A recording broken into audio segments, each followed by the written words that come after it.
All right, what is good, guys? I was gonna do part two for Hunter Biden, but I really wanted to see why the Houthis. Oh Jesus! I really wanted to see why the Houthis are fucking up Saudi right now. I really wanted to see what's going on with them. So we're gonna watch that first, and then we'll finish the Hunter Biden interview, depending on what they're talking about. Because if it's like the same crybaby bullshit, we won't go through it. Unc, I see you in the chat. We won't go through it. But yeah, let's get right into this shit.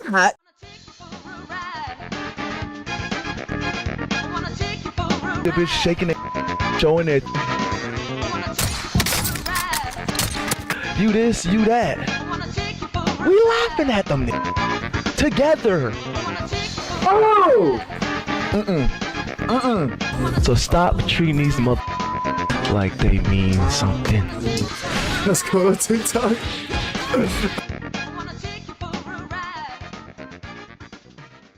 All right. Imagine. All right, here we go. Let's see what the hell is going on with the Houthis in Saudi. Seems as though that the Houthis have bombed Saudi's oil. Been one of them days. Now you're good. You're good. What's it called? Yeah. Seems like the Houthis have been bombing Saudi's oil. So let's see what's going on with that and how that's gonna affect everything. As I don't want to. Whenever you got to go, bro, just let me know because we've been holding you here forever. And I know it's late in the UK. Let's talk about Ansar Allah. From what I've been told, it seems to me like, and we spoke about this earlier. Are they officially in now? Is the Bab el-Mandeb Strait completely closed? Like, I know they've been. I think did the Saudis strike them or something like that, or they struck the Saudis back? What's the deal with the Houthi side of this? See, there's so many different wars going on, dude. You got Lebanon and Israel. It all just started to happen like that. It all like a couple weeks ago, it escalated badly. So now, obviously, United States and Iran are fully in it, and now it seems like the Houthis have officially. Well, I know before they entered in, and then they stopped, but now they're back in it, and they're hitting the Saudis. What's going on with that? Well, first of all, yeah, Ansarullah, they are obviously, once again, I'm very much connected with the leadership in Ansarullah. So they do kind of give me updates about what's going on. So I did know that they were going to close the Bab el-Mandab to Saudi Arabia before it happened. And just to give you the backdrop of what happened, because I think it's like an important story. So what happened was there's been a siege on Yemen, on Ansarullah for the last 11 years. And so they are unable to leave the country via airport and nobody's able to come in. And so with the assassination of the supreme leader, there was 200 people who decided to take a plane, an Iranian plane, to Iran. Those 200 people were, some of them were very high leadership people. Some of them you can't even mention who they were because of security reasons, but some of the highest people within Ansarullah, and then people within the political leadership and a range of others. And then what happened was, because they were about to leave Yemen and break the siege and blockade that Saudi put in, Saudi sent a fighter jet to basically attack them. And so they basically had the choice, and they gave them the choice that, look, you can go back or you can continue. And all 200 of them said, we're going to continue. We're going to break the siege. Even if they kill us, they kill us. We're going to continue on. And so they decided to continue on. They said, okay, but now the fighter jets come in, disperse into the airfield. So all 200 of them dispersed into different areas of the airfield. They called the resistance of Ansarullah, and Ansarullah fired at the Saudi fighter jets. The Saudi fighter jets ran away, and then they jumped on the plane and continued on to Iran. And that was the very first time they broke the blockade to Iran. And while they were in Iran, they coordinated with Iran about how they were going to close the Bab el-Mandab. And the aim was to close the Bab el-Mandab for Iran, so for Yemen to get sovereignty, to get territorial integrity, the fact that Saudi will no longer try and harm their country, and that they're able to go in and out of their country whenever they want. And so that was one of the issues, the Bab el-Mandab. The other one is obviously to help Iran, so that when they close the Bab el-Mandab, it causes the harm to the global economy to the extent that there is significant escalation. So that was something that was agreed upon, but quite clearly the agreement was that they wanted to get help Ansarullah. Ansarullah wanted to get the biggest outcome they can in order to break the siege. So they went back to Saudi Arabia, went back to Yemen, 200 of them again. And this time the Saudis went in and fired at them. So they had to take a detour to Hudaydah airport and then drive there. After that, it was game on. the plan was simple. They were going to strike Saudi very hard. They struck Saudi very hard for striking them, and Saudi had no defense. They got when was this? When was this when they struck them hard? Um, Couple I days think like ago? 5 days ago. I know I was at the Iranian mall when it was happening. I can't remember the day. Maybe it's like 5 days ago or something. Yeah. So they struck them really hard. And the Saudis then they had a choice, like they're going to respond or they're going to take it. They took it. They didn't want to escalate. And the reason they didn't want to escalate is because they were afraid that the Ansarullah would close the Bab al-Mandab, Ansarullah would strike them, and possibly Ansarullah would strike their energy infrastructure. So then what's happened since then is the Ansarullah have decided we want the blockade to be lifted. We want the siege to be lifted. So we're going to put a blockade on Saudi Arabia. So the Bab al-Mandab is closed only to Saudi Arabia. That's huge because Saudi Arabia has been able to circumvent the closure of the Strait of Hormuz and use the Yanbu pipeline that goes through the Red Sea. Riyadh, can we show that on screen for them real quick? I want them to see kind of what, like, geographically, because, you know, we know in our mind what they're talking about, but yeah, just so we can visually show it, because Suleiman, to what you're saying, this is how Saudi Arabia's kind of been able to get around by the Strait of Hormuz being closed and still make money. I think they're selling something like they're moving 5 million barrels a day, if I'm not mistaken, right now, via this route. So yeah, as you guys can see here on the map, they're circumventing the Strait of Hormuz and just like moving it within the country, and then boom, they're dumping it out by the Red Sea. And the Bab al-Mandab Strait, you guys can see, is down here where my mouse is, and that's where the Houthis are pretty much closing down. So this is a killer for the Saudis, because this was kind of a way for them to go around the Strait of Hormuz being closed and still be able to earn some revenue. So this is going to be really bad for them. But continue on. So just keep that map up, because basically, so from this Yanbu pipeline, you've got 7 million barrels. 2 million barrels go upwards through the Suez Canal, and the 5 million barrels go downwards through the Bab al-Mandab Strait, because the 5 million barrels go to Asia. The other barrels go to Europe. So it's the 5 million barrels, this is what you're referring to, I think, Myron, which is going to be impacted. And so it's going to have a huge impact on the global supply, but it massively impacts Saudi Arabia. And so Saudi Arabia is snookered, because just think about now what their decision is. Their ships are not allowed at the Strait of Hormuz. So they either have to strike Yemen, strike Ansarullah in the Bab al-Mandab, or accept the demands of Ansarullah, which means you basically open the siege, you open the blockade, you legitimize the Ansarullah, and you basically are saying they're the legitimate government in Yemen. Remember, the Saudi-backed government, the PLC, is what they claim is the legitimate government in Yemen. So you're essentially cutting off your own proxy, the own group that you're funding, and saying they're legitimate, and basically saying Ansarullah is legitimate. So it's going to be a huge move if they were to do it. But then the other option is you strike Yemen, you strike Ansarullah. But then if you strike Yemen, then Yemen's going to strike you. They showed that you're not able to defend yourself. Yemen can strike your oil infrastructure, your energy infrastructure, Yanbu pipeline. And Yemen, they said to me this, they said, we struck them when we had much weaker missiles, much weaker drones. Now our missiles are much better. Our drones are much better. There's going to be zero chance that they can stop it. And the Saudis are aware of it. And then the other thing is, you close the Bab al-Mandab completely. So Yemen has all the cards, and Saudi Arabia is snookered. And I heard today that 2 ships that came through the Suez Canal, which is right here, belonging to Egypt, the man-made waterway, to shorten shipping, instead of going all around Africa, they can just go straight through from the Mediterranean Sea into the Red Sea, and then get into the Indian Ocean or the Arabian Sea here. But I heard that 2 ships had to turn around today. I read that out of the New York Times, probably because of just the threats of disruption before Ansarullah actually had to even mobilize or decided to mobilize. So we can see the effect of the threats already starting to take face. But yeah, this is just so you guys see here. I pulled up the bigger map instead of that picture on X. This is the Mediterranean Sea. The Suez Canal is here, going through Egypt and the Sinai government. Are you showing it now? Maybe. And this is one of the many reasons why Iran is winning the war, because just because they're not hurting us directly, they're choking out all of the Gulf Coast countries and making them either not like us or not trust that we can protect them. And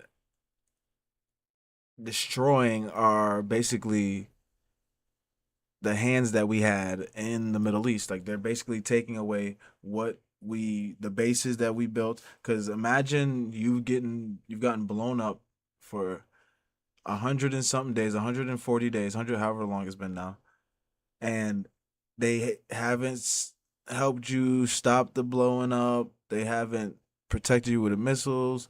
They haven't, done anything to really protect you from the war. Their bases are there causing the attacks that happen though. So it's like I don't know how much longer. Actually, let me not say how much longer. I don't think we'll ever be able to have the dominance that we had in the Middle East, even though it wasn't really even dominance. They were like paper cards, like a card house. It was basically like that. But we'll never be able to have our.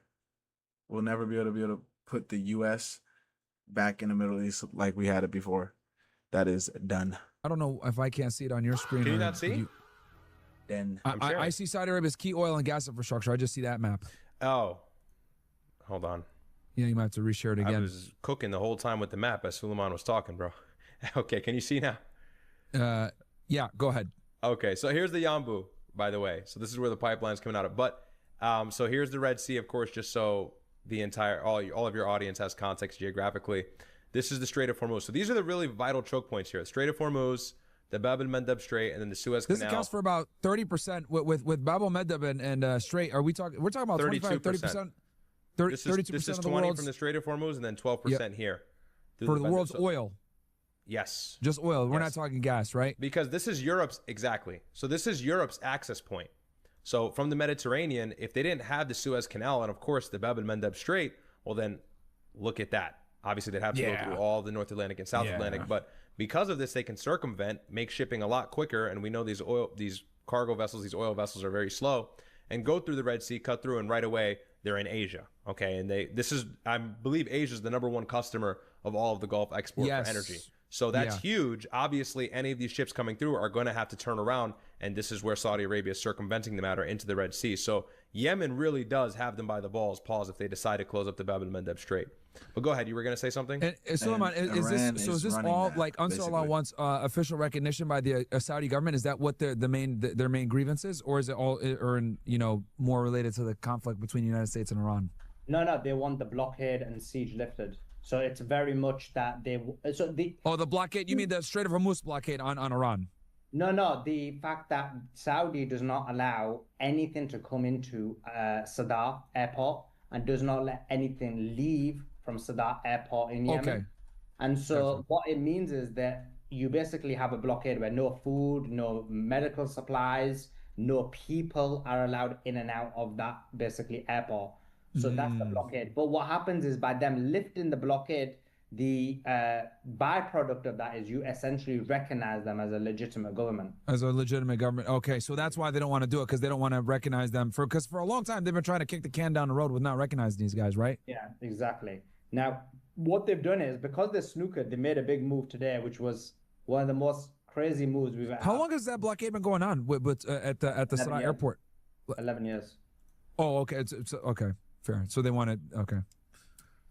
If you're looking to learn how to trade, a community is very important. And I've joined previous communities. And so today, then, the extra wrinkle. 2015.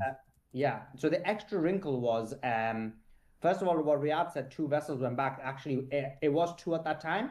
Since then, it's 8 vessels that have had to go back, and the Saudis once again accepted and went back. The second thing is the Saudis made a crazy move. So, as you know, Yemen is really complicated. So you basically have it where Ansarullah has their own control over a large part of Yemen. But then you have the PLC, which is the Saudi-backed. And then you have Zubaydi, who is the UAE-backed guy. The UAE-backed guy, Zubaydi, is a separatist guy. So he wants a separate Yemen. He wants South Yemen to be separated from North Yemen. He wants to normalize with Israel. That's the UAE guy. What happened is, obviously in 2023, there was a deal made between Saudi and Ansarullah, because Ansarullah was smashing them up. So they ceded and made an agreement. Then what happened over the last 2 years or the last year or so, is the Saudi-backed Yemenis and the Zubaydi group, which is the UAE-backed, fought amongst each other. And the Saudi-backed won. And Zubaydi fled. He fled through Somaliland to the Emirates. So that's what's happened, right? So now you had it in Yemen, which was the Saudi-backed, and you had Ansarullah. Today, the Saudis, out of desperation, are like, guess what? This is WWE heel turn. We're now bringing Zubaydi back. And Zubaydi, even though he's part of the UAE back, he's now going to be endorsed by us, and he's going back to Yemen. Wow, that's crazy. So they're hoping for some kind of civil war. That's their kind of play, which is not going to work in this situation. So they're stuck. Yeah, this is the first time that things have kind of gone this bad, or tensions have flared between Saudi Arabia and whatever, Ansarullah or Yemen in, I think, the last few years, right? If I'm not mistaken, since 22. Yeah. 2023. Okay. Yeah. So. And the Saudis killed a lot of Yemenis people, bro. We're talking about like what 500K to a million, something wild like that. The Saudis have killed. Yemen is one of the poorest countries in the Middle East, man, because of Saudi Arabia doing a bunch of bullshit. Yeah, it's arguably probably the worst between them and Sudan, maybe a few others, and it's just the UAE and Saudi Arabia fighting their proxy war in the country too. That plays a large part. But go ahead, Suleiman. No, I was going to say what you just said now, which is so true. Which is the Saudis are responsible for a ethnic cleansing, a massacre, and possibly a genocide in Yemen. And then the Emiratis are responsible for the very same thing in Sudan. So these people are just evil. I have no respect for them whatsoever. Saudi is I want to say a prince. Like they have like a oligarchy, I want to say, right? Where like there's a king, right? Let me see. Make sure I'm saying the right one. Yeah, group. Yeah, family ties. Basically, yeah. There's like there's like princes of Saudi Arabia and shit like that, and they've been set with the U.S. since like I want to say after World War II. That's when the U.S. tried to really get in with the oil with Saudi, I think. So yeah, they've been set for a minute. Saudi Arabia has been set for a minute, so you can only imagine how they're treating the people around them, you know, especially like the Emirates, them too. They have the oil as well, so they're a rich family as well. Yeah, it's crazy, and you can kind of now see you can't go to Mecca. Good job, Suleiman. Now you can't go to Mecca. Boom, banned. I'm already Just like that. I'm already banned. I'm already banned from the Gulf states, and they just banned me on it. I know UAE was being hard on you. What about Saudi Arabia too? Have you tried Saudi or no? I'm banned from the UAE, and I've been told I'm banned from Saudi Arabia, so I've not even tried it. And then on X, I've just been banned from the UAE as well. Yeah, you know, it's kind of funny because Saudi Arabia does not like criticism, bro. They hit you with the Khashoggi. They slice you up in embassies if you say the wrong thing. They're Khashoggi people. Look, these people are evil. Look, I'm against it because of the oppression of the Palestinians. But let's be clear on this: there is the UAE and Saudi Arabia have done equal amounts of massacres and genocide as per what the done. If you look at, as you guys know, if you look at, and you've covered this, Myron, if you look at the genocide the UAE has done in Sudan, in Darfur, which was specifically a genocide against the black Sudanese people, it's one of the most biggest evils we've seen. And then similarly, the Saudis, what they did in Yemen. And so these people are pure evil, and there's a reason why they all collude together and work together. And so that's why I don't see a scenario. I know there's been, for example, Larry is a big believer that there was some kind of negotiations going on between these countries and possible normalization with Iran. I never believed it to be the case because I never trust these countries. Yeah, I did know that Saudi was attempting to normalize and kind of make formal relations with Iran. But it didn't seem like that, because remember the conflicting reports we were getting in the beginning of the war, and of course it's fog of war, but you know, the Crown Prince was allegedly wanting Trump to kind of kick off the war, and then we went back in the articles and we saw that wasn't the case, and so there is always kind of some fishy business with the entire GCC as a whole. Tom Ogle drove 200 miles on only 2 gallons of gasoline. Royal Raymond Rife claimed he could heal cancer. But yeah, you're completely right. Look no further than Yemen. Look no further than Sudan. Sudan is the worst humanitarian crisis in the world right now. right? And the UAE is the direct contributor to all of the monstrosities that have taken place. Like you said, in Darfur, Khartoum, Al Fashir, 10,000 people killed in almost 3 days. So it's crazy, and it's not getting any kind of attention, but they do have a very strong proxy war against one another for influence in the Middle East and now North Africa. Even Libya seems to be victim to a lot of their proxy war intentions. So it's unfortunate, but now it's kind of starting to join its face in the Iran war as well. And no one really else to thank except Trump for listening to Netanyahu. We have a complete regional mess in the Middle East. I didn't even think it would get this bad, but if the Red Sea starts to get clogged up, and that's Iran's trump card, by the way. If the U.S. really brutalizes Iran and continues attacking military logistical infrastructure like we've seen, well, then Iran, if they're put into the corner far enough. Yeah, that's usually when it starts. That's usually when shit starts acting goofy. It's usually when they start acting goofy, when you start liking them, I know. They'll mobilize Ansar Allah, and who knows what's going to happen between them and Saudi Arabia, or even in the Red Sea and the Bab el-Mandeb Strait. The issue is they're not even putting them in a corner, because if you look at the strikes, now I want to see what the result of these strikes are at this nuclear plant, but let's just take today out of consideration because we need to look at the result of it tomorrow. But up to now, they've just bombed the same place. Bandar Abbas, Sari, Kashem, Bushehr, over and over and over again. It's the same locations, the same places. They're not achieving anything from what they're doing. On the other hand, you're seeing Iran decimate all these bases, all these radar systems, weaken the United States of America. So this is just going one way, and Iran is massively dominating in this war. And you know that by the fact that Israel's not willing to join. So I just can't see what Trump can do. That's all you can do, brother. Some say he can last another week or so, but he's just going to be coming back begging for a deal, and he just can't continue with the war the way he's continued it. And so in reality, he's stuck. And what's going to happen is you're basically going to end up with a scenario where he's going to have to give even more concessions in the MOU. And again, we already see how the gas is rising again because we're at war again. As you can see, gas is rising because, the strait is closed. We're not winning the war. Listen to the nigga in the comments to tell me, we're not running out of oil. Yeah, all right. Well, here's the other thing too, because the price of oil, I mean, we're sitting at 92 a barrel right now. Brent is sitting at 92 a barrel. So wow, it was it was 72 a week and a half ago. Yep. So we were able to stabilize. Obviously, the MOU being signed, did a lot with bringing the price down. But dude, now we're getting back into close to the triple digits, man. And if I'm not mistaken, Soma, don't we only have a certain? Wasn't the energy reserves? 400 million barrels were released at the beginning of the war. I know a lot of economists and energy experts have all been saying that pretty much by end of the summer, early fall, those reserves are gone. Yeah. So the U.S. is in critical position when it comes to the. Yeah. No, that's your problem. You liked her and you trying to do shit the right way, you goofy motherfucker.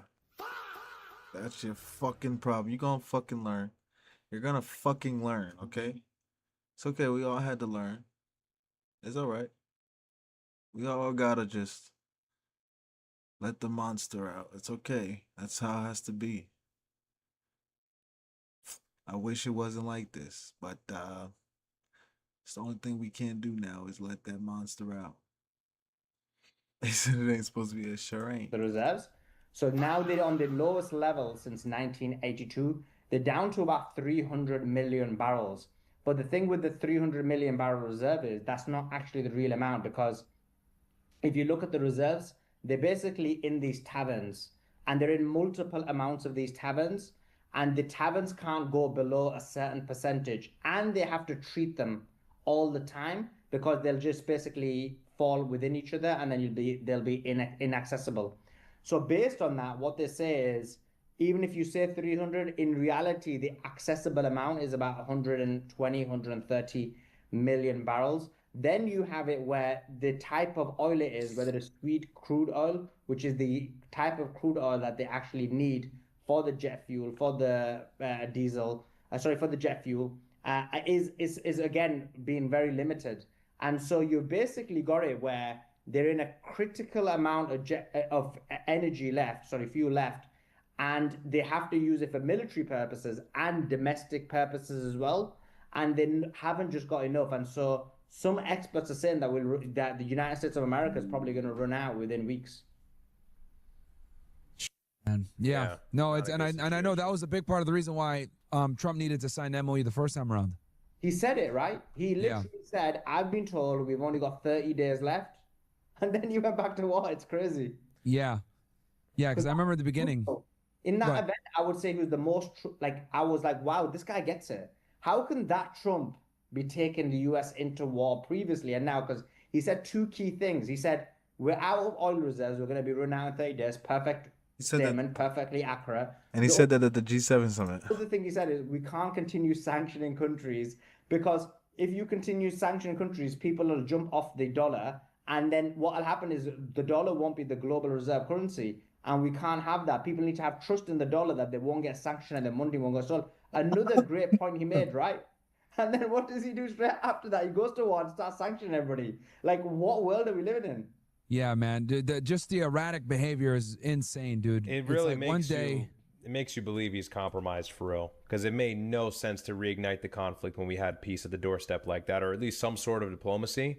It's concerning, but I mean, to me, it just says the United States is willing to let Iran control the strait, but that's just inevitable at this point. It's over now.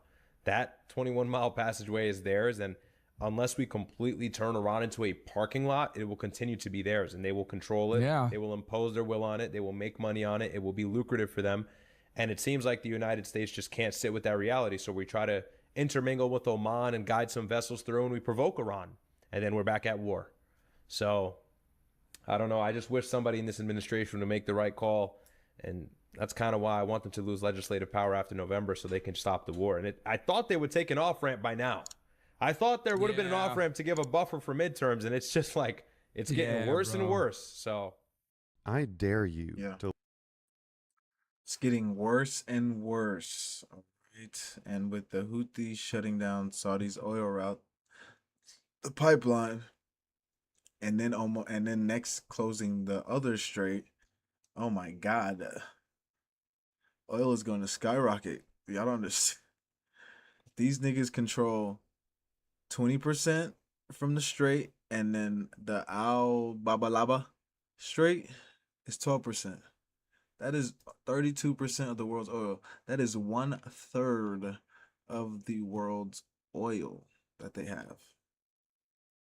Okay? It's a lot of fucking oil. I give a fuck what nobody says. That's a lot of fucking oil that they have. And if they close it, that's a lot of oil that we won't have. And it will run out of it quicker because we're going to have to use even more oil to compensate for the oil that's not coming out. So I'm trying to tell you, if you don't think we're not running out of oil, you might just be a dickhead. Okay? You really might be a dickhead if you don't think we're running out of oil. Because it's not even like we make our own oil that we use here. We don't. We don't make our own oil, and we don't make enough to compensate for the oil that we use. Christ. He said, and that's why I'm different. I'm rich. I'm a billionaire. If I self-fund my campaign and don't take super PAC money, then I won't have to listen to the lobbyists and the special interests. I could fire the people I need to fire, do the things I need to do.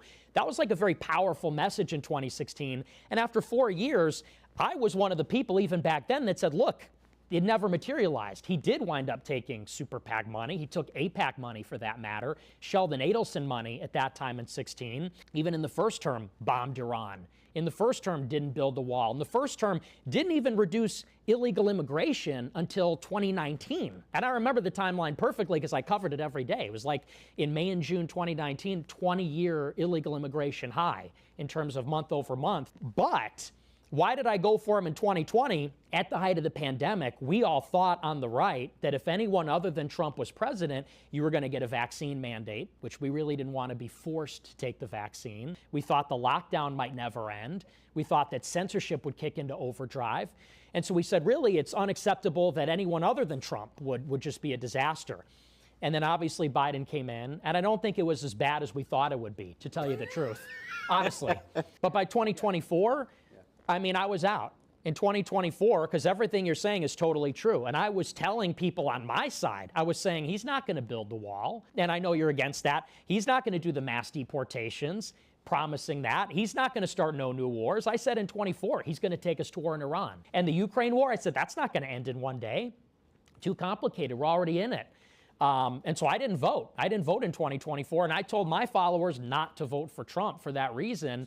And it was only until a year later, after all the exuberance died down and people saw the bearing of the Epstein files, the war in Iran, people said, you know what, you were right. You were right about Trump. Even Alex Jones told me, you were right about Trump. I was all in on him. So, I mean, as far as him being vaporware is concerned and a scammer, and fundamentally, you're 100% right, no ideological core. He's not an ideological guy. Yeah, it is. He's literally all about him. And I agree, he's a cruel narcissist. Yeah. And you said I like the cruelty. I do not like the cruelty. No, by the way, no. I didn't say you like the cruelty. I said I was listening to your thing, and you said one of the things that you liked about Levin was the cruelty. And not for the cruelty's sake, it didn't seem to me like this, is because it was raw.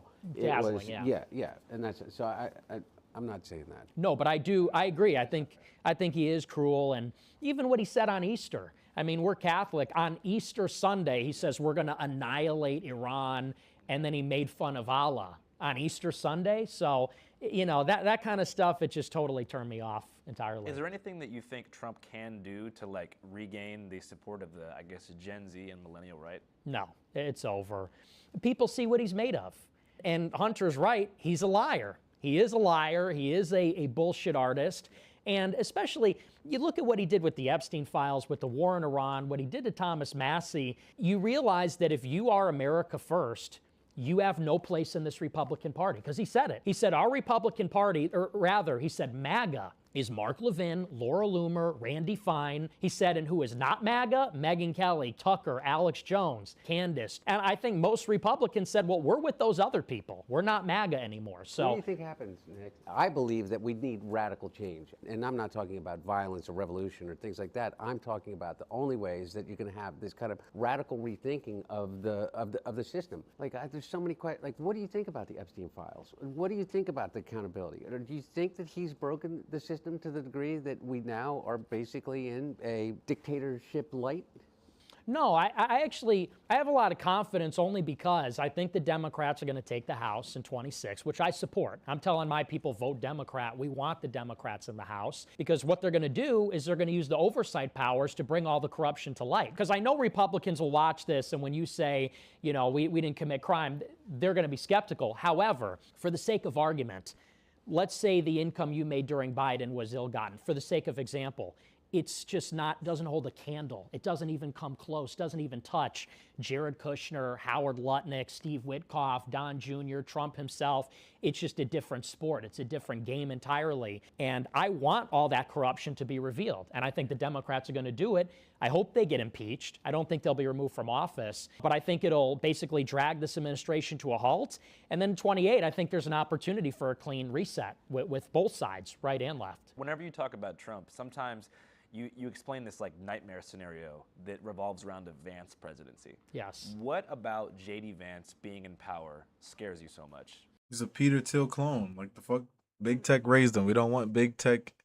We don't want anybody from Big Tech in the fucking president. The niggas who literally run Palantir, flock camera type shit. We don't want none of them niggas that came from there to be president. If Trump doesn't have an ideological core, then Vance really doesn't, because Vance is a chameleon. That's not his real name, for openers. Never had a real job. These are all sinecures given to him by Peter Thiel. 6 years ago, he's a never Trumper. Now he's a national conservative, national populist. And so we don't even really know who he is. I mean, to me, this is basically a Manchurian candidate. This is a shell. And who is the power behind him? It's the oligarchs. It's the little tech oligarchs in bed with the CIA, you know, especially at this fever pitch with AI. I think that's really dangerous. So to me, him being president is just a worse scenario in my mind. For the uninformed viewer, what is the Palantir J.D. Vance connection? Well, Palantir was founded by Peter Thiel, and Peter Thiel is very close with David Sachs. J.D. Vance was given his first job in Silicon Valley by Thiel. Thiel hooked him up with it. You know, the CEO of that company said it was a personal favor to Thiel that I hired him. And then Thiel got him all his jobs at these various venture capital firms, including his own, and then funding J.D. Vance's venture capital firm. Peter Thiel gave $15 million to Vance when he ran for Senate in Ohio in 22. Peter Thiel secured President Trump's endorsement for him in 22, which basically got him the nomination and the seat. So, I mean, as far as anybody's concerned, Vance owes his entire political career to Peter Thiel, who derives his fortune from Palantir. And now he's a Catholic like you and me. Well, he's a convert, so, you know. Beware the convert. Yeah. So do you think that Trump's unfulfillment of his campaign promises was a result of him being like compromised by somebody connected to that structure, or do you think he always just never cared? I don't know that he never cared. I just think that, you know, me, I'm an idealist. So I think about the ideas and the concepts. Trump is a businessman. And so I think with him, everything's transactional. And I said this in 2024. Trump knew the voters would swallow anything. The voters would not walk away from the table because they were enamored with him. So he knew he could break every promise with them in order to fulfill promises for the donor class, which is little tech, the Israel lobby, and Wall Street. The bankers, Tim Mellon, you know, the big asset managers. So I think with him, everything's business, everything's a transaction. And that's why you can't trust him. You have to do business. And in 24, I said we should all collectively say we're not going to vote unless he makes certain commitments. And not enough people did that. But I mean, that's fundamentally his flaw. Your critique of this like elite power structure sounds like vaguely anti-capitalist. It's not anti-capitalist. You know, capitalism says the capital, large amounts of capital will be held in private hands, which I believe in. I am a capitalist. But I think what is happening is that it's the way that money is used in government. There needs to be a distinct and separate national power that subordinates the money power to it. The problem is the billionaires buy all the elections, buy all the media, control public perception, and so really we're all subsidiary then to the market. So I support capitalism, but it just has to be underneath the nation, underneath the state. It seems like you have a pretty optimistic perspective on the year 2028. Kind of keep coming back to this like clean election year. Do you think that's going to be like a renaissance year for outsider candidates and outside media channels like this one? It can be. I think it certainly can be, because I think there's frustration on the right and on the left. You know, you see even in the primaries on the Democrat side, it's all DSA, progressive types that are winning. You ironically have the same frustration on the left with their establishment as we have on the right. And so I think, you know, in 2028, it's going to be a year where there'll be a competitive Republican primary and Democratic primary, and hopefully the people make their voice heard and we get some new options, you know, maybe that reflect the will of the people more. Yeah. And so what do you think about somebody like Mamdani? Personally, I don't like him. Another clone. Another fake Muslim clone. Either he's a really horrible Muslim or he's a really good liar. I don't like some of the things that he said, like, for example, on 4th of July, when he takes the opportunity to sit there with, let's be honest, not a single white person in the room, and says, you know, the founding fathers would look down on us, the working people with their dirt-streaked hands against the billionaires. I think it's a little too divisive. I like his energy. I like that he's young. It's ironic. Yeah, okay, fair enough. That's rich, buddy. But no, look, but it seems pointed at me. I know, but yeah, but but the thing. So he was dissing you in that video? Yeah, a little bit. Staring down the camera like, unique, you son of a bitch. People like me. Yeah. But what I see is somebody is using government for exactly the purpose that you just said, is to break the oligopoly, to target the anger towards a tiny, tiny, tiny percentage of the population that has controlled the levers of government from the White House down to the mayor's office in New York City or Peoria, Illinois, to that matter, and even more so as you go further down that chain. And so I look at somebody like Mamdani, and regardless of his delivery, which may be off-putting, particularly from somebody coming from your side, is that he's delivering, man.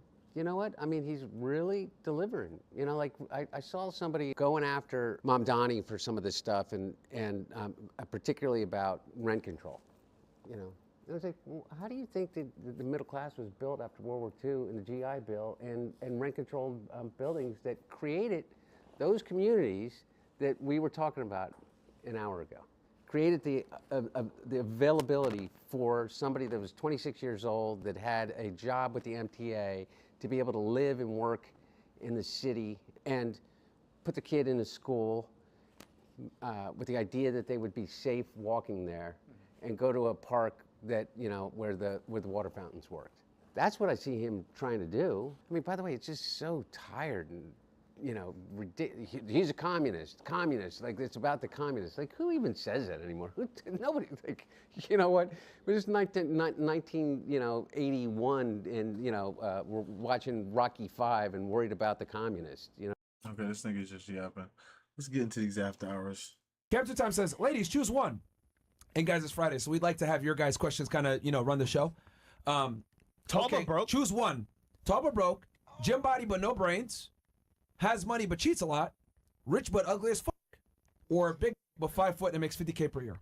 They're gonna do 3, 1, or they're gonna do 3, 1, or 4.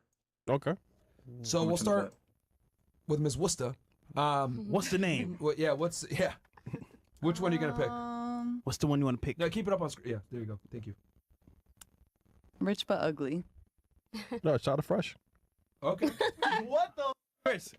I'm fresh. You got money, nigga. You ugly. Hold on. You know what we should do? It has money but cheats a lot. We got to make it but attractive as well.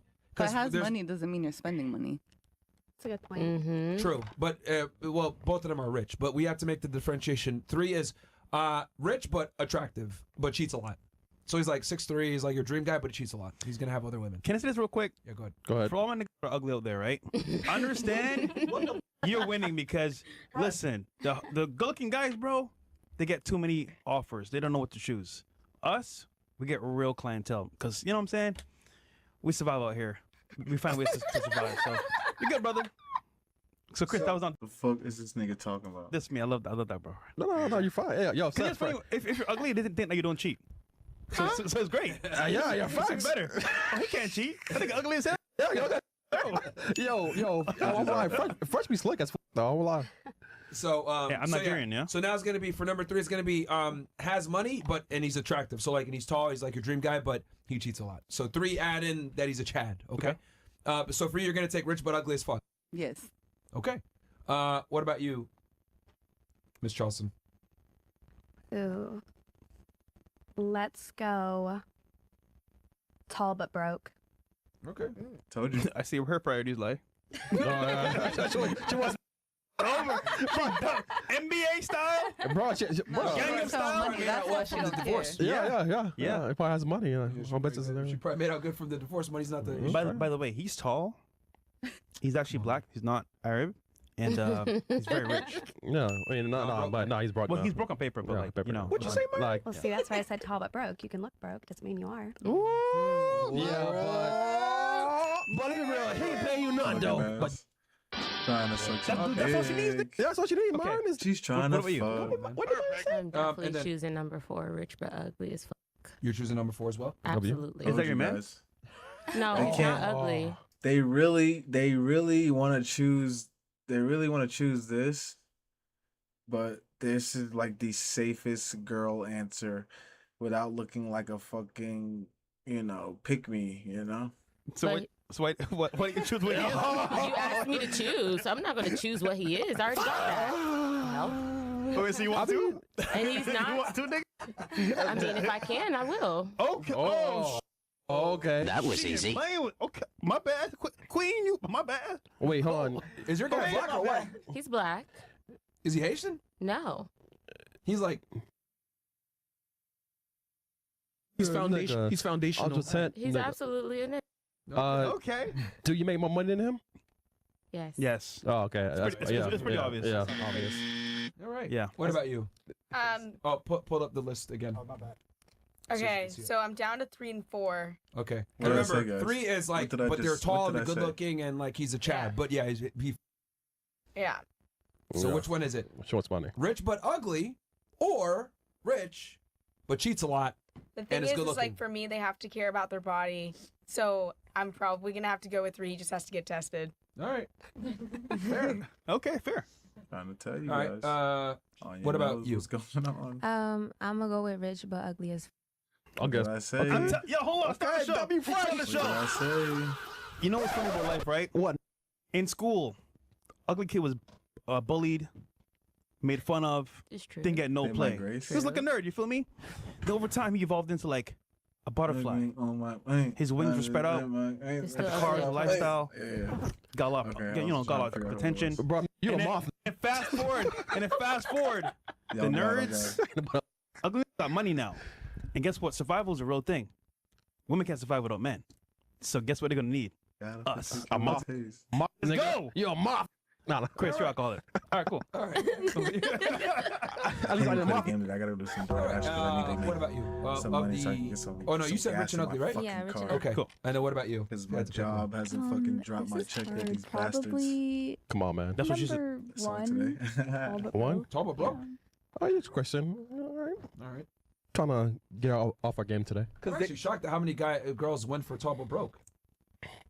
Well, 2 of them. For ladies, when we say tall, what are we talking tall for you? 6 feet? Or above 6 feet? That's really hard because I don't really care about height, to be honest. You just said tall but broke. Yeah, but like the other answers aren't. I don't know. I mean, big, but 5 is pretty. They're not God aligning. They're not God aligning. Oh, okay. So I don't know. Like I know my last ex was kind of shorter than me. I don't really go for. How tall are you? I'm 5'5", I think. Mm. 5'5". Shorter than you was, your ex was? Like an inch or 2, yeah. Yo, what the? He was a midget? He was a midget? She was dating a Mexican Give nigga, me a bro. kiss. No, Wait. he had the little same ass morals nigga. as me, so. Oh, so That's cute. That's cute. Yeah, he was a man of God, and he was waiting too. So. wait, That nigga was so forced to God. Yeah, he was forced. He had no He was a choice. man of God. He had to be a man of Yo, God. that nigga said I'm on my knees regardless. I'm too short, bro. I can't get no pussy regardless. Sorry. wait, why did you break up with him though? I'm sorry. what? Why did you break up with him? So he actually broke up with me. 2 months Oh. ago. Why? Yeah. You're so sweet. Thank you. It was really bad. Sorry. It was a double date that I set up with my friend Vivian and his roommate, and I was so excited. I planned the whole thing. Yeah. I was hyping his roommate up. Love his roommate. He's so sweet. Don't do that again. But Someone he broke love up. his roommate. He's so sweet. Get off his roommate's cock. That's probably why he left you. He was riding too much fucking dick in the house. With me on the way like to the double date in an alley in like In the alley. yeah Sounds like the by the beginning of a war restaurant. story. it was really bad. Like that was like my first love, and it's like to find a guy who has like the same godly morals as me. But too. why? But yeah, but why did he break up with you? Yeah, so I asked him about that, and I asked him if like any cheating was involved, and he said no. I do think he's genuine. He does have a good heart. I still pray for him. Like he's written in my prayer journal, all that. I wish him nothing but the best. Death note, nigga. What was the reason behind him The breaking up reason- with you? yeah, Why did he break up so, with you? Because men don't normally break up with Yeah, they women, don't. ever. There was a few times where like I couldn't make up my mind on what to eat at the grocery store. I mean, so that's obvious. I mean, that's like a girl thing always. So he brought that up, but I. Nah, that nigga. Let me tell you what happened. He lied to your dumb ass, and you really thought he was a manly of God, and he was just like you. No, he got tired of waiting for the coochie, and he said, "Fuck, I gotta figure out." Obviously he's a bitch because he's waiting for the coochie. He's like, "Fuck, I gotta figure out how to break up with this girl without, looking like, yeah, I gotta figure out some way to break up with this bitch." Nigga started saying anything that just made him mad. I'm tired of you. My boy said, "You're indecisive as a woman. Get out of here." As a woman? What? Yeah. Has he ever dated a woman? I think I was like his first real relationship. He's Oh, like yeah. 31. Oh, yeah. Yeah. 21? Yeah. Yeah, he don't know, bro. Yeah, he don't. But like I said, Tell you, like he just no, ran game on her ass. His weak ass was trying to run game, trying to get some coochie for free. He's like, "Oh yeah, I'm the same way. Like I'm waiting too." bitch ass nigga. And then after she really showed him, you're gonna be waiting. He said, never mind. Let me get the fuck up out of here. All right. It was. Yo, I think this is the first time I've ever sided with the girl. Yeah. Yeah. I I mean, nothing third time, but- Mar. Third time. I do want to say like nothing but love and respect for him. No, but like, okay, Yeah. you had, come on, man. Did you do something else? No, like we never had a fight in the relationship. Like we had like Look, just I'm weird stuff telling in you, common. they're not catching it. Anya knows what's going on. He was trying to fuck some shit, right? He wanted to fuck. You know what he said? He said, you know what? I'm gonna act like I give a fuck, and then maybe she might just fuck me.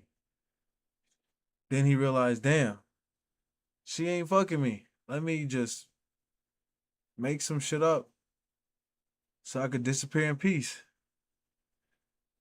It's pretty simple. Niggas do it all the time. Common, like, and our morals aligned, and it was just such a beautiful thing. Okay, I be feel honest. like. Did he want and you didn't give it to him? No, because we did talk about our morals a lot and like boundaries. So yeah, I He's a don't. virgin too? Mm-hmm. How do you know? He told me. All right, wait. What did I tell you guys?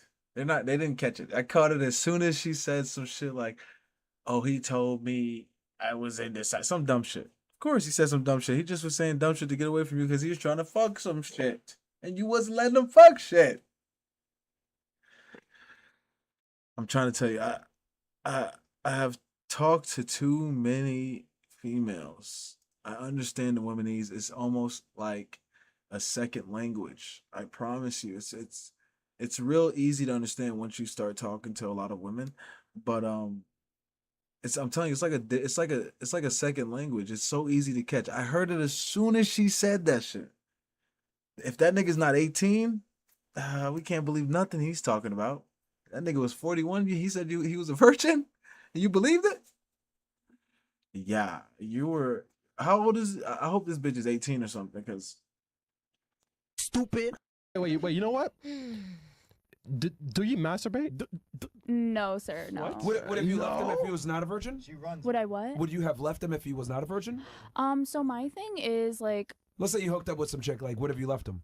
what? I'm sorry. Can you repeat the Like, question? let's say he had sex with another girl. Mm-hmm. Would have you left him? If he had sex with another girl, Yeah. that's cheating. I would have left Okay, you him, would have yes. left. Okay, what about prior to the relationship?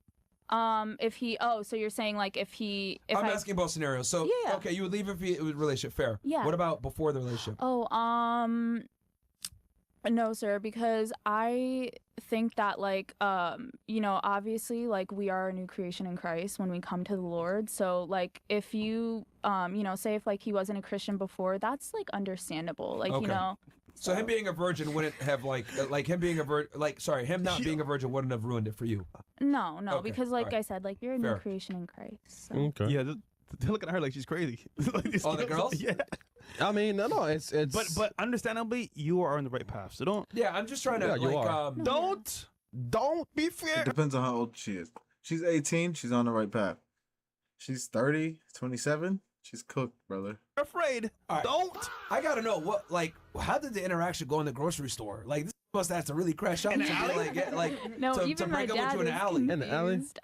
It was really heartbreaking. Like I know a lot of relationships end on good terms or bad terms, like yelling and fighting. We were both crying in the alleyway. Like he's like, a part of me doesn't want to break up with you, but then the other part is telling me to, and it's really confusing. So I'm And like, he literally sided because you can't decide at a grocery store? yeah, he just said it like kind of pushed him to the edge, and I was like, okay. and she was hyping up her. To the limit. She was hyping up his roommate, by the way. Yeah, I was. The double date Yeah, was you really see. So she was hyping up his roommate. I have so many questions. Hold on. How long ago was the grocery store incident prior to him breaking up with you? like a week ago. A like week. a week Okay. ago. And then tell me exactly okay, you guys walk into Publix and it's like, you guys were arguing over like sandwich meats. Like, what was how did you even get here? So like I really didn't know what I wanted. Like, I'm a. So y'all went there for like a sub or something. For, like, a yeah, well, sandwich? just like to cook something at my dad's house. Okay. Are you like a Libra? A what? A Libra? Is that like what is that? I'm That's sorry. these dumbass Oh, questions. Shut the fuck up. I don't know. I don't know. Yeah, She don't yeah. believe in that. Hold on. Take your sorcery out of here, G. Yeah, sorcery. Hold on. Get out of here. Hold on. I'm testing her to see if she's into it. I'm testing her. She passed the test. Good job. All right. So she don't know about astrology. That's good. That's good. That's sorcery. Okay. She's a real question, bro. I actually believe I had my doesn't resume. need black take magic fresh. fresh. I gotta understand the I know. crash out at the grocery store. Even How my this happened? dad was confused Look, about it. I'm telling you what happened, guys. So he, like I said, like he's never really been in a relationship prior. So it's like he probably just doesn't know. No, tell me what happened. Yeah, You don't gotta make excuses for him. I'm Tell me sorry, exactly sorry. what happened on that day. Yes. Y'all walk in and then what? Yeah, like we walk into like Aldi, and I just really didn't know what I wanted to eat. Like we were like, okay, like what are we cooking at my dad's house? Like what are we gonna make? And it was just like kind of like not arguing, but just like frustrating, if that makes sense. And that's literally, I was just like, well, I just really don't know what I want to eat. Like, I'm sorry. Like, I like kept on apologizing. Did he know what he wanted to eat? No. He didn't know either. Exactly. So that, and it just got a little like frustrating. And I'm like, okay, but like, how do you think marriage is gonna work out? Like, marriage is hard, you know, like you're dating someone. It gotta be something else, bro. That's what I'm saying. There's no way it's over what to eat, bro. Yeah. So I'm telling y'all, not argument, but I'm telling y'all what happened. Bro thought she was playing. She not really like that. She'll, she'll give in eventually. She never gave in. Bro said, "Let me jump ship while I got the time." I'm trying to tell you. I'm trying to tell you. Anya knows what the fuck he's talking about, especially when it comes to these hoes. We can have a little debate with the politics, but these hoes, I don't even got to debate you. I got a book. I already got a big book for them, okay? It's called 304s for Dummies, all right? Like this, I guess, Bigger. indecisive stuff before? No, not really. I'm trying to remember. No. He found somebody else. Not really. He found somebody else. But gotta be. But fresh in mind, she mentioned that she was talking to his roommate. She was hyping him up, flirting with his roommate. No, it's a double date. no. It's double date. No, bro. but not like. come on, like on the way, you say I was hyping up his roommate. Yeah, to my friend though. her friend. Yeah, To her my friend, yeah. not to him. Not to him. No. I don't to know, my bro. friend. You found out, bro. I think Bro, I he already found told somebody you what's else. going on.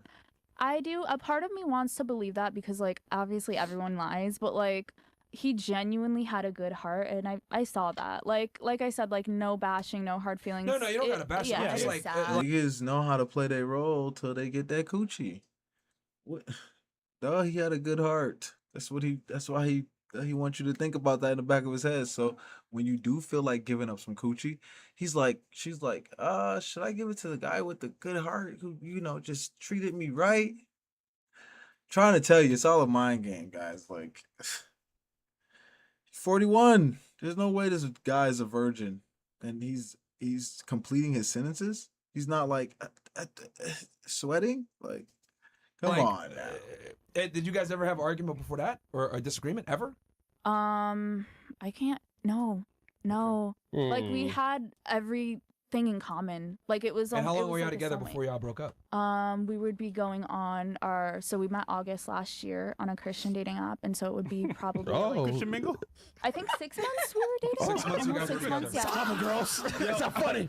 Yo, And that nigga let it go after. Okay. this is such a foreign concept. So he just like crazy. you guys were crying there and he's just sitting there like, I'm sorry I can't be with you because you don't know what you want to eat. Yeah, it was really emotional. alleyway? I know, like they're all laughing, but I'm like, no, I genuinely Yo, girls like are evil, even bro. my I know, bro. You guys no, are they're fucking not evil, bro. evil. They're They're not assholes. evil. What the fuck is going on They're here? the I'm assholes. legitimately trying to understand. No, Listen no. here, these girls just laughing at this shit. I'm not laughing at her. I promise I'm not. I'm not her. We're laughing No. at her. Yeah, okay. I just want to clarify, like they're so sweet. They are not evil at all.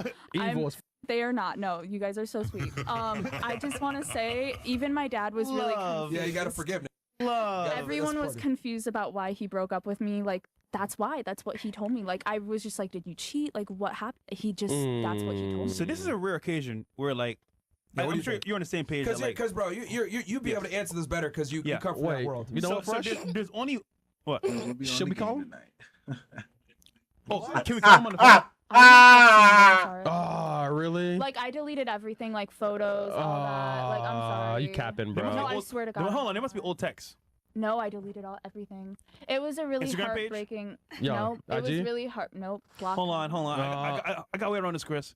Tell your friend to text his friend for his number. I don't even think she has a roommate's number. It didn't work out between them. So. Something's off fresh.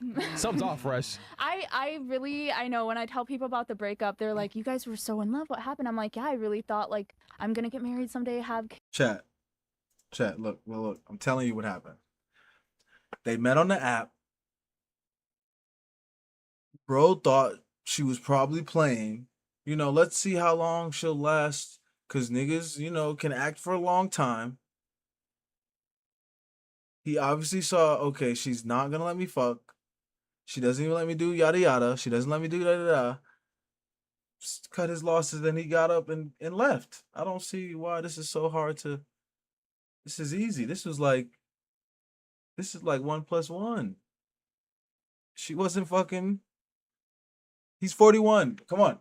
I can see, like I said, he's 18. Maybe he might go for that shit. 41. Yeah, I'm gonna wait till I'm married. Come on, a simp ass nigga would say that, especially if he get bitches. Simp talking about something. I'm gonna wait for marriage, especially if she's not 18, and I doubt she is, because he probably wouldn't be so excited to date her or whatever. I don't know. I doubt she's, because like I said, most niggas are bitch ass niggas. So I doubt she's 18. She's probably like 20 something. You believe she was a virgin, which was dumb. I don't even believe she's a virgin. I don't give a fuck how much she tells me she's. I don't give a fuck. I don't believe that shit. I'm waiting.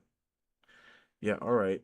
Anyways, only time I believe some shit like that is when they're 18, and that's still a maybe. But cause these hoes be fucking trying to tell you, they be in that candy store as soon as they hit middle school. Them bitches be, yeah. So, anyways, that's the story, guys. You don't gotta worry about it. She don't have to think about it. Maybe if she was fucking, he would have stayed.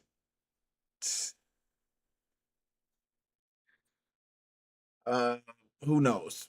But he cut his losses and he left. That's the only reason why he's not there. I'm telling you. He tried it. He said maybe she, girls be like, I'm waiting, but they end up fucking anyway when they see that you're such a great guy. And she wasn't budging, so that's it. He said, fuck it, I'm getting out of here. Smart nigga. Especially if he wanted to fuck. Like, I'm trying to tell you, if she's not, this only works if she's 18. If she's 18 and she says virgin, you might be able to believe her. Any other age, yeah, get the fuck out of my face. Anyways, chat. We will be on the game today. I lied to y'all earlier, but I'm about to go load it up. I'm about to eat some shit and then go load it up real quick. Hey, talk about. But yeah, I'm mad because let me see, because I wanted to. They didn't really go over the fucking shit that my boy gave me.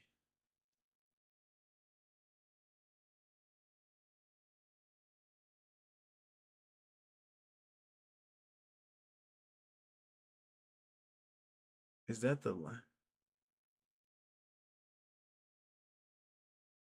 And this was 7 hours ago.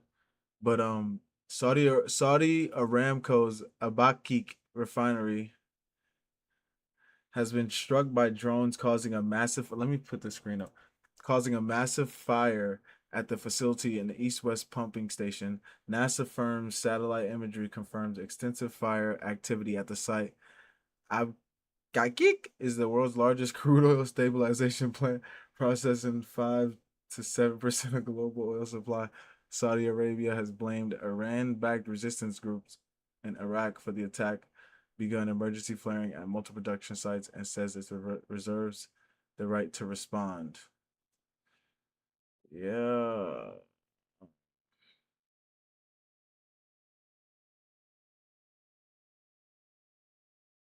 And this was 7 hours ago.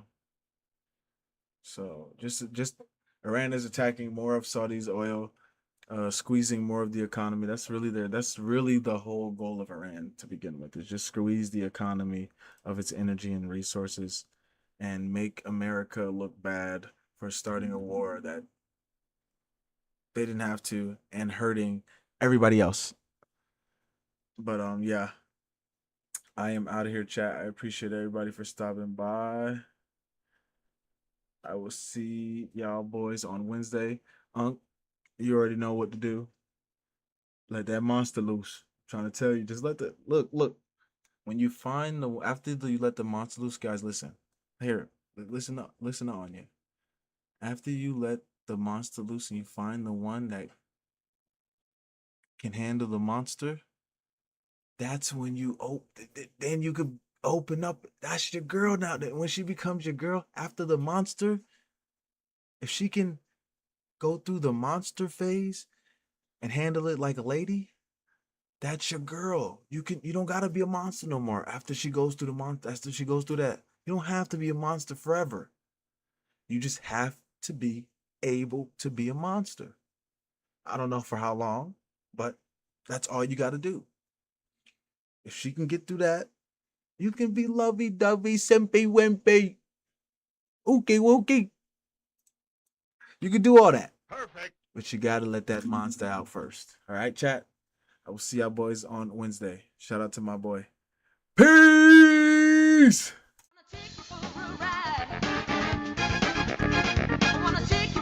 The bitch shaking it, showing it. You this, you that. We laughing at them together. Oh! So stop treating these like they mean something. Let's go to TikTok.